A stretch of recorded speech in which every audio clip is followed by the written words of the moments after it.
Please sir, क्या दलितों को यहाँ भी बोलने का सर,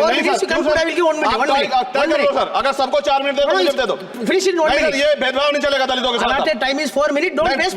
भाई सर, आप क्या करो अगर सबको 4 मिनट दिए तो आप मना करो, मैं बंद कर देता हूँ इसको। क्या दलितों को सबसे आखिरी में नंबर मिलेगा और बोलने का मौका मिलेगा?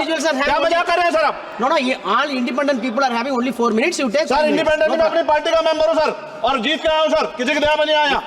आज हम संविधान की गौरवशाली यात्रा पे बात करने के लिए चर्चा कर रहे हैं। कल से ये चर्चा चल रही है सर।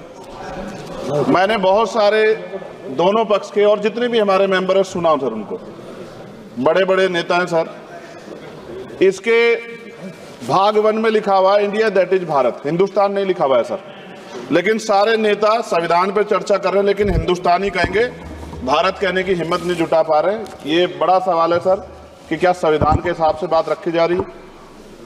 मैं धन्यवाद दूंगा फूले साहब बाबा साहब अम्बेडकर को और मेरे नेता मान्यवर साहब श्री काशीराम को। 25 नवंबर 1949 को संविधान को सौंपते हुए डॉक्टर बाबा साहब अम्बेडकर ने कहा था कि 26 जनवरी 1950 को हम विरोधाभास भरे जीवन में प्रवेश करने जा रहे हैं। राजनीतिक जीवन में तो हमारे पास समानता होगी, लेकिन सामाजिक और आर्थिक जीवन में असमानता होगी। क्या ये चुनौती आज 75 साल बाद दूर हुई है? भारत ने 26 जनवरी 1950 को संविधान लागू होने के साथ खुद को एक संप्रभु लोकतांत्रिक और गणतांत्रिक राज्य होने का ऐलान किया।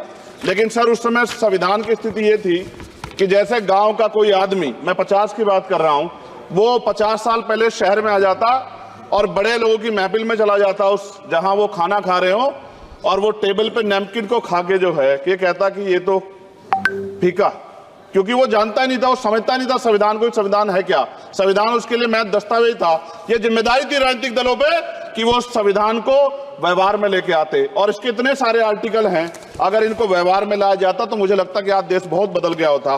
बाबा साहब ने कहा था कि लोकतंत्र भारतीय भूमि का केवल ऊपरी पोशाक है, उनके अनुसार यहाँ की संस्कृति अनिवार्य तौर पर लोकतांत्रिक है। भारत जैसे गरीब और गैर बराबरी वाले देश में संविधान के जरिए छुआछूत खत्म करना, वंचितों के लिए सकारात्मक उपाय करना, सभी वयस्कों के लिए मतदान का अधिकार देना और सबके लिए सम्मान अधिकार तय करना, ये बहुत बड़ी उपलब्धि थी सर। ये संविधान है कि आप वहां बैठे हैं और मैं यहाँ खड़ा होकर अपनी बात रख रहा हूं, और इस देश में आदिवासी महिला के तौर पे जो है राष्ट्रपति बनी है, और प्राइम मिनिस्टर तो नहीं बना, लेकिन शेड्यूल कास्ट के बड़े नेताओं को भी जो है राष्ट्रपति बनने का मौका मिला। ये संविधान की देन। अगर वोट हम पे नहीं होता तो शायद अमीर और जो राजा महाराजा खुद को मानते हैं हमारी गलियों तक नहीं आ पाते, हमारे हाल नहीं जान पाते।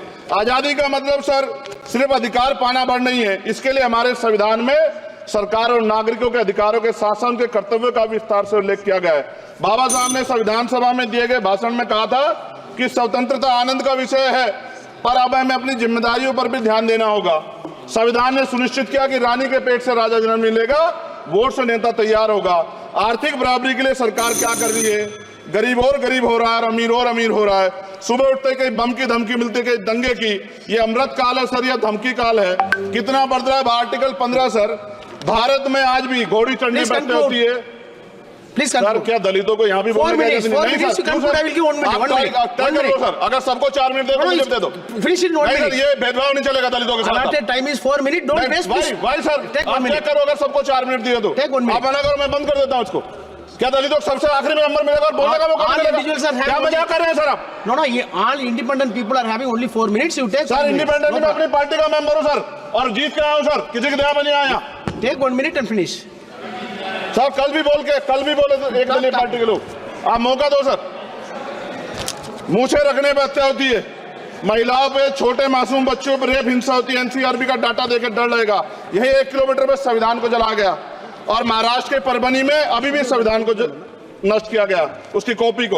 आर्टिकल 25-26 में संविधान में सभी को धार्मिक आजादी। कहाँ है दलितों की, मुसलमानों की, जैनों की, बौद्धों की, ईसाइयों की? छत्तीसगढ़ में सतनामी समाज को संविधान की अपनी धार्मिक आजादी के आधार पर जो है उनको अपमानित करके जेल में बंद कर दिया। संभल, अजमेर, अयोध्या सब इसका उदाहरण है।